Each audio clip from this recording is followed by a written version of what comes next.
బోనాలు. ఏ బోనమైనా పర్వాలేదు, మామూలు బోనమైనా, మట్టి బోనమైనా, స్వర్ణ బోనమైనా గాని,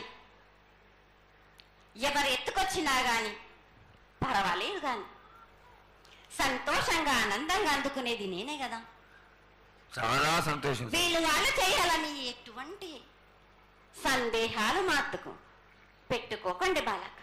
చాలా సంతోషం. నా వద్దకు వచ్చిన వాళ్ళు ఎవరెత్తుకొచ్చినా, ఎవరు చేసుకొచ్చినా గాని, బాలులు తెచ్చినా, బాలికలు తెచ్చినా గాని సంతోషంగా ఆనందంగా తీసుకునే భారం నాది, సంతోషంగా అందుకునే భారం కూడా నాది.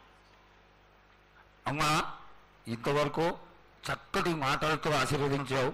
అలాగే ప్రకృతికరమైనటువంటి గాలులు ఏ విధంగా కొడతాయి, ఎండలు ఏ విధంగా కాస్తాయి, కాడి పంటలని సస్యశ్యామలంగా ఉండటం కోసం ఎలా ఆశీర్వదిస్తావు, తదనంతరం ఆది వ్యాధులతో బాధపడుతున్న వాళ్ళందరినీ ఎలా ఆశీర్వదిస్తావు, ఈ యొక్క చక్కటి మాటలను నీ ముఖం ద్వారా తెలియజేయతల్లి.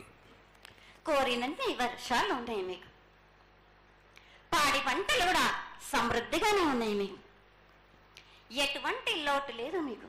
కానీ మీరు మాత్రం ఆనందంగా సంతోషంగా ఉండండి. ఎటువంటి అనుమానాలు పెట్టుకోకండి. నన్ను నమ్మిన వాళ్లకు నేను తప్పకుండా మీ కోరికలు తీర్చడానికి ఉన్నాను. వర్షాలు మీకు కోరినన్ని వర్షాలు ఉన్నాయి మీకు, ఎంత కోరుకుంటే అంత విధంగా ఉన్నాయి. కానీ అంతకు మించి మీరు కోరుకోకండి. అమ్మా, నీ ఆశీర్వాద గొలం ఉన్నంత వరకే మాకు సంభవిస్తాయి, దీనిలో ఏమాత్రం సందేహం లేదు. మా తెలంగాణ ప్రజలందరినీ ఎంత ఆనందంగా నువ్వు ఆశీర్వదిస్తున్నావో, లోకంలోని ప్రజలందరినీ కూడా అలాగే ఆశీర్వదిస్తున్నావు. అయితే ఇక్కడ ఒక చిన్న సంశయం ఏంటంటే, ఏనాడు నిన్ను బాధ పెట్టాలని కాదమ్మా, దినదిన కృతమానమై ఈనాడు వందలు, వేలు, లక్షలు, కోట్లలోకి వచ్చేసారు జనం.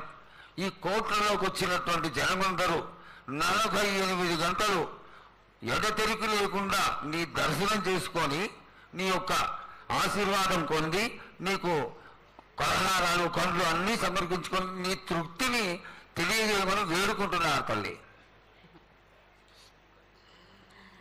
నన్ను దాటి రావాలంటే, నా వద్దకు రావాలంటే ఆ మాత్రం కూడా కష్టం లేకుంటే ఎట్లా బాలక? మిన్ను కాపాడేది కూడా నేనే కదా. ఎటు తిరిగి మీరు కష్టం లేకుండా ఉంటే మీరు సొమ్మరిపోతలు అయిపోతారు కదా. ఆ మాత్రం కూడా మీరు కష్టపడాలి కదా నా వద్దకు రావడానికి కూడా.